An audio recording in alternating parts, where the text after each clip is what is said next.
அமாவாசையை பொறுத்தவரை முன்னோர்களுக்கு உரிய வழிபாட்டு நாள். நவக்கிரகங்களில் தந்தை வழி உறவுகளுக்கு காரணமான கிரகமாக சூரிய பகவானும், தாய் வழி உறவுகளுக்கு உரிய கிரகமாக சந்திரனும் கருதப்படுவதால், சூரியன் சந்திரன் நேருக்கு நேராக சந்திக்கும் தினம்தான் அமாவாசை நாள். முன்னோர்களை வழிபடுவதற்கு ஏற்ற நாளாக இந்த நாள் கருதப்படுகிறது. இந்த நாளில் சூரிய உதயத்திற்கு பிறகு சூரிய பகவானை சாட்சியாக வைத்து முன்னோர்களுக்கு தர்ப்பணம் அளித்து சூரியனையும் வழிபட வேண்டும்.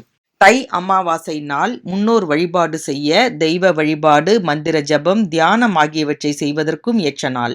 இந்த நாளில் நாம் செய்யும் வழிபாடும் தான தர்மங்களும் மற்ற நாட்களில் செய்வதை விட பல மடங்கு அதிக பலனை தரும்.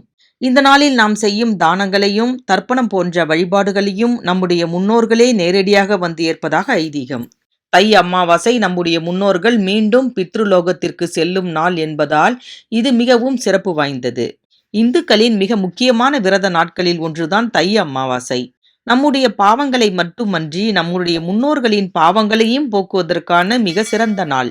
பித்ரு தோஷம், பித்ரு சாபம் இருப்பவர்கள், பித்ருக்களின் ஆசியை பெற வேண்டும் என நினைப்பவர்கள் தவறாமல் இந்த நாளில் விரதம் இருக்க வேண்டும்.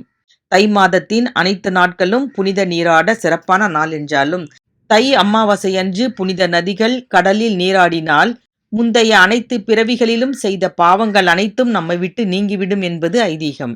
அது மட்டுமல்லாமல் மற்ற அமாவாசைகளில் விரதம் இருந்தால் பித்ரு தோஷம் மட்டும்தான் நீங்கும். ஆனால் தை அமாவாசையில் விரதம் இருந்தால் பித்ரு தோஷத்துடன் சனியால் ஏற்படும் தோஷங்களும் நீங்கும். இத்தகைய சிறப்பு வாய்ந்த தை அமாவாசை இந்த ஆண்டு பிப்ரவரி மாதம் 9ஆம் தேதி வருவதாக காலண்டரில் போடப்பட்டிருக்கிறது. பிப்ரவரி 9ஆம் தேதி காலை 7:53 மணிக்கு தான் அமாவாசை திதி துவங்குகிறது. பிப்ரவரி 10ஆம் தேதி காலை 4:34 மணி வரை மட்டுமே அமாவாசை திதி இருக்கிறது. ஒரு நாளின் சூரிய உதயத்தின் போது என்ன திதி உள்ளதோ அதுவே அந்த நாளைக்குரிய திதியாக கருத வேண்டும் என சாஸ்திரம் சொல்கிறது. அப்படி பார்த்தால் பிப்ரவரி 9ஆம் தேதி சூரிய உதய நேரமான காலை 6:35 மணியளவில் சதுர்த்தி திதியே உள்ளது.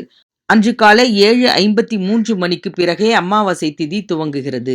அதே சமயம் பிப்ரவரி 10ஆம் தேதி காலை 4:34 மணி வரை மட்டுமே அமாவாசை திதி இருக்கிறது.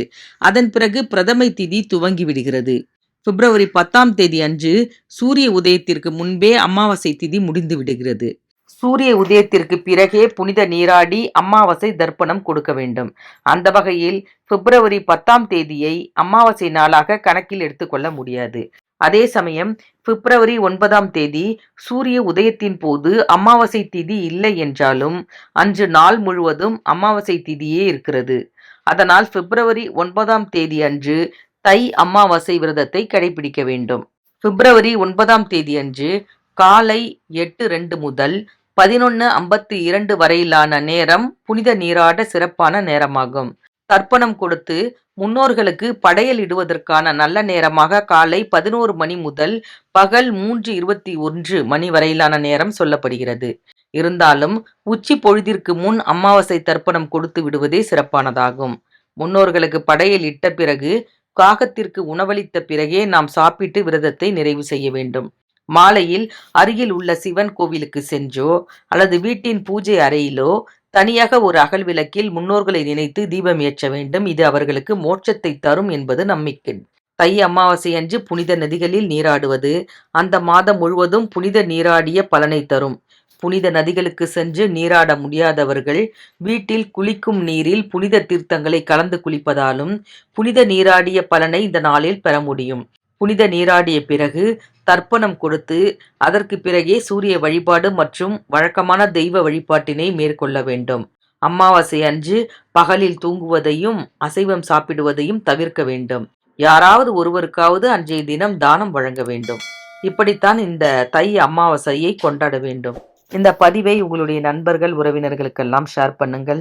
இது போன்ற ஆன்மீக தகவல்களை தொடர்ந்து பார்க்க மறக்காமல் ஜி கிரியேஷன் தமிழ் சேனலை சப்ஸ்கிரைப் பண்ணுங்கள். நன்றி, வணக்கம்.